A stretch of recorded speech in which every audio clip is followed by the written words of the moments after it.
Katal meant, and our guy simply repeats himself, explaining that he is offering to help them cross this harsh white wasteland. The captain cannot believe that a barbarian straight out of the legend is asking to join them, and all he wants is to be hired. He asks our big guy if he is not hostile towards him, upon which Katal responds with a bluff that if he were, they would have already hit the grave. The captain asks Milena if she heard all that, asking her for her orders. The lady asks him about the supposed outcome if they were to fight the big guy, and when the blonde captain says that he will not even think about that, Milena asks him to accept the proposal and hire the barbarian. The blonde captain then turns over to the barbarian and tells him that the noble inside the carriage has accepted his proposal. Katal finds it to be really good news, and his smile is enough for everyone to make them wet their pants. Katal tells them to relax and then demands an audience with the one in charge. The captain gets anxious and tells our guy that he will regret it if he tries something. The mercenaries argue that they should stop the Ashen Barbarian. However, the captain asks them to stop being fools and argues that the employer has already given her consent. As the butler hears that, he freaks out, but Katal politely asks if he is allowed to come inside. Katal gets in and sits next to the butler, which makes the butler pretty uncomfortable.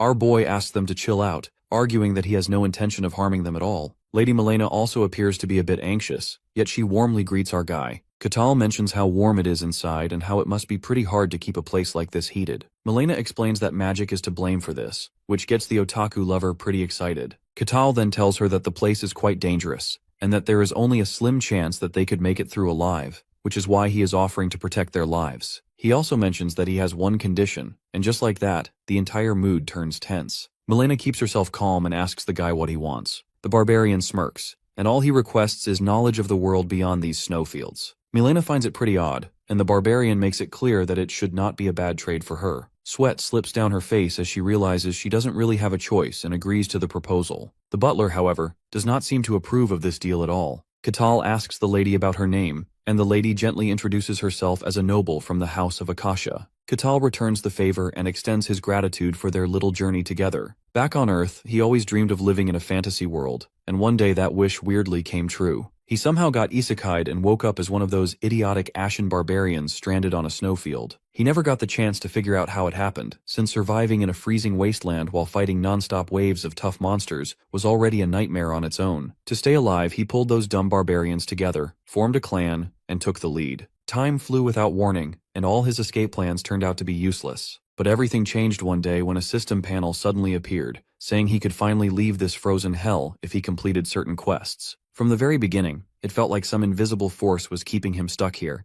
and he had nearly lost all hope. Over the years, many outsiders randomly showed up now and then, and from them, he found out that the world outside these cursed snowfields really was full of fantasy and magic, just like he had always imagined.